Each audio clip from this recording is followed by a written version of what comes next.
자, 저희 주식시장에서 5G 관련 주식에 대해서 굉장히 많은 뉴스들이 있었어요. 네, 최근에 워낙 소외되어 있던 섹터지 않습니까? 테마이기 네. 때문에 자꾸 뭔가 대보는 뉴스들이 나오는 것 같아요. 예. 그래서 이번 주에도 한번 이 정책 이슈를 점검을 해 보도록 하겠습니다. 네. 그리고 또 위믹스 쇼크가 이번 주 주식시장에는 어떤 영향이 있을지까지도 함께 분석해 주실 매일경제신문의 추동훈 기자 모셨습니다. 어서 오세요. 네, 안녕하세요. 아까 이제 뭐 세아 앵커가 5G 얘기를 했는데 지지난주부터 나왔던 얘기들이 이제 5G 주파수 회수 뉴스를 저희가 한번 다뤘지 않습니까? 근데 이게 이 나비 효과를 일으키는지 몰라도 우리가 알고 있는 세계의 통신사 말고 제4 통신사의 진입 가능성까지 제기되고 있는 상황이고 또 어디까지 얘기가 나오냐면 일론 머스크의 스페이스 X가 스타링크 사업을 하고 있지 않습니까? 그래서 일론 머스크의 어떤 스타링크하고 또 연결해서 생각하시는 분들도 있거든요. 이게 어디까지 갈지는 모르겠는데 어떻게 보시는지 한번 정리 한번 부탁드릴게요. 네, 지난주에 두 가지 이슈가 있었습니다. 바로 이제 28GHz 주파수에 대한 이제 할당을 취소한다라는 뉴스가 하나 나왔었고요. 또 하나 나온 것이 바로 윤석열 대통령이 일론 머스크와 직접 대화를 통해서 추가적인 투자를 유치를 하겠다라는 발표가 나왔다는 겁니다. 자, 두 가지 뉴스가 공교롭게도 겹치면서 이 새로운 뉴스가 나온 것인데요. 자, 스타링크라는 것은 스페이스X, 그러니까 일론 머스크가 하고 있는 사업 중에서 저궤도로 하고 있는 위성 사업입니다. 이 위성을 통해서 인터넷이 좀 약한 지역이라든지 이런 것 인프라가 설치되어 있지 않은 지역에다가 이런 것들을 인터넷을 사용할 수 있도록 하는 서비스인데요. 지난 우크라이나 전쟁 때도 이게 이슈가 됐었습니다. 이제 우크라이나 전쟁 때 기관 시설들 그리고 인프라들이 파괴됐을 때 이 스타링크를 이용해서 우크라이나 지역에서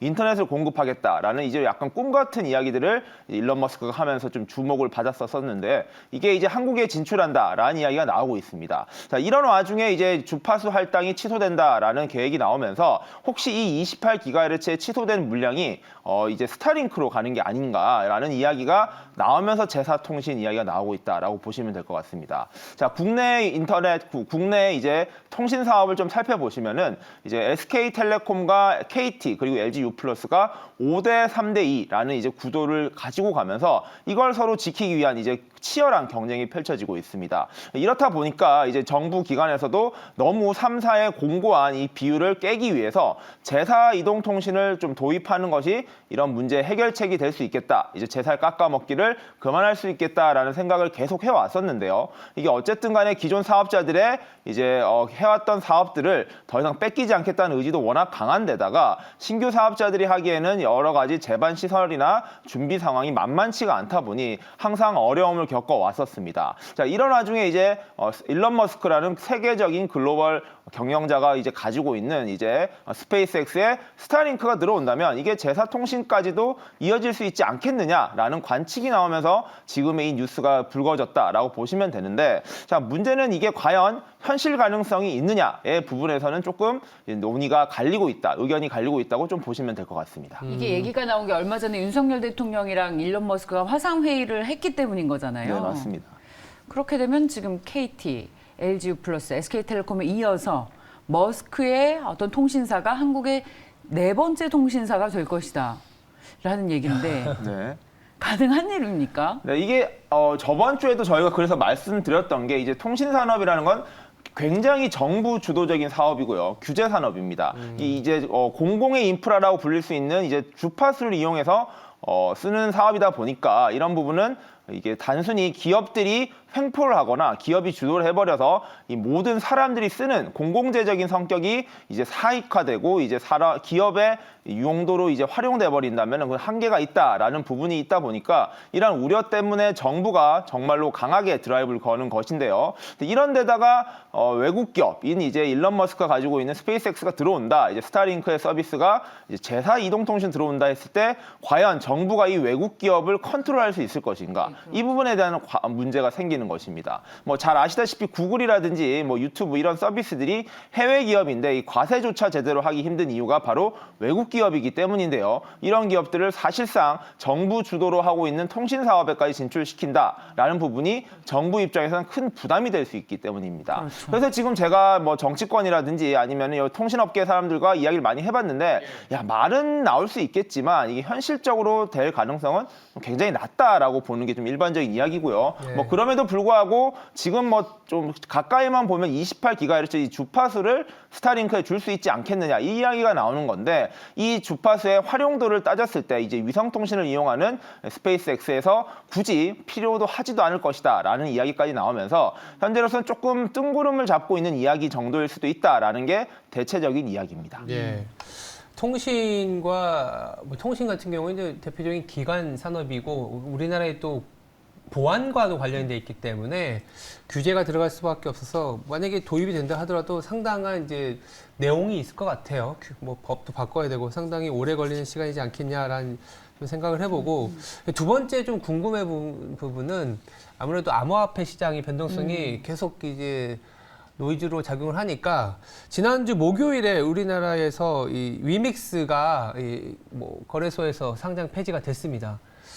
이 부분들이 금요일에는 관련주들이 이제 뭐 하한가 가는 종목도 있었고요. 검은 금요일이었죠. 그 종목군은 이게 왜 상폐됐는지부터 다시 한번 짚어내면서 전망까지 넘어갈 필요가 있거든요. 한번 짚어주시겠어요? 자, 위메이드라고 하면 이제 국내를 대표하는 하나의 이 게임 기업입니다. 게임 업체 같은 경우에는 지금까지는 플레이어들에게 아이템을 팔고 그런 걸로 돈을 버는 기업으로서의 이미지가 강했었는데 여기에 이제 혁신을 하겠다라는 것이 바로 위메이드의 꿈이었습니다. 자, 위메이드는 P2E라고 하죠. 플레이 투 언이라고 하는 이제까지는 게임을 즐기는 거가 이제 핵심이었다면 앞으로는 게임을 즐기는 것 자체가 바로 돈을 버는 행위로 이어질 수 있다라는 이제 새로운 이제 플랫폼에 새로운 이제 혁신을 가져오겠다라는 계획을 가져왔었고요.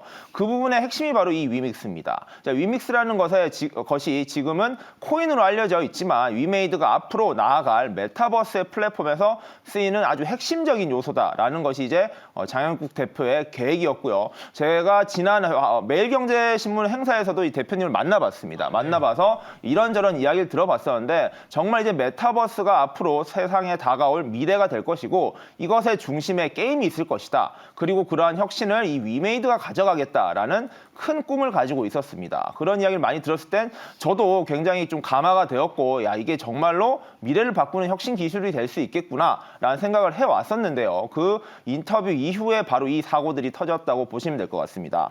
자, 이제 한때 시총이 3조가 넘었던 이제 위메이드가 이번에 큰 사고로 인해서 큰 위기를 맞고 있는데요. 이제 위믹스 시총이었죠. 제가 말씀드린 게 위믹스의 시총이었습니다.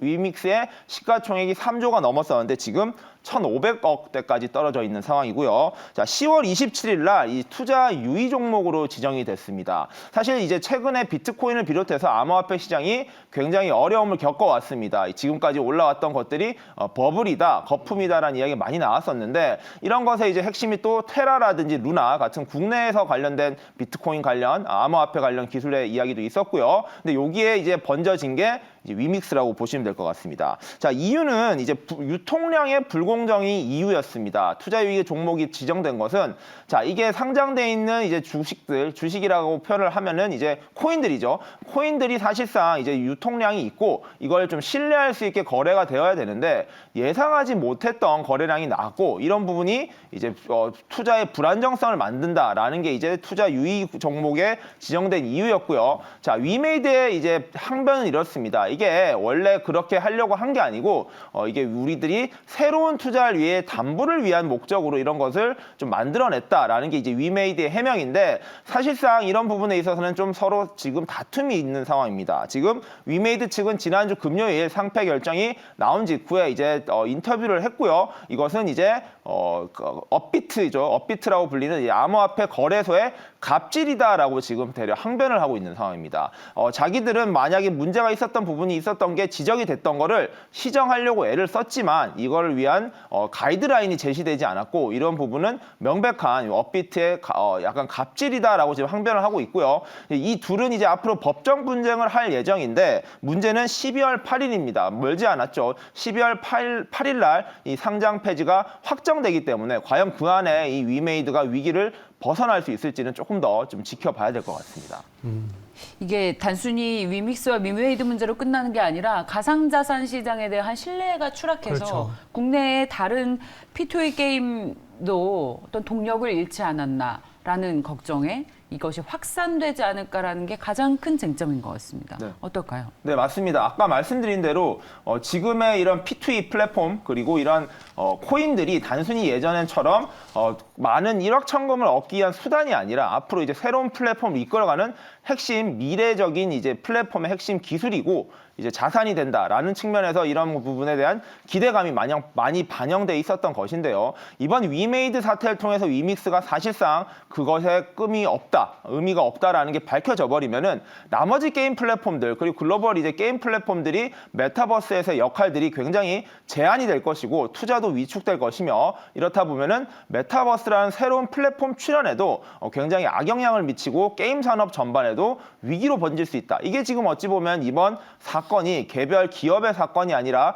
산업 생태계적인 위기로 이어질 수 있다라는 부분인데 아마 지금 현재 상황에서는 이 위메이드의 위기가 기정사실화됐고요. 이 부분이 향후 산업계로 어떻게 번질지는 조금 더 지켜봐야 될 것 같기는 합니다. 지금 해결을 얘기하기는 좀 이르지만 그렇죠. 만약에 해결책이 나온다면 앞으로 어떤 이슈가 될 수 있을 것이며 그것이 어떤 변곡점이 될 수 있을까라고 업계에서 얘기가 나오고 그러니까 자산으로서의 가치를 인정받기 위한 절차들이 남은 것 같아요. 이를테면 규제의 사각지대에 있었던 부분들이 그렇죠. 어쨌든 규제 안에서 이 암호화폐가 거래가 되는 부분들. 맞습니다. 그러니까 기존에는 이제 뭐 탈중앙화라는 기치 아래 우후죽순으로 생겨나지 않았습니까? 그리고 어떻게 보면 규제에서 벗어난 행동들을 상당히 많이 했었는데 맞습니다.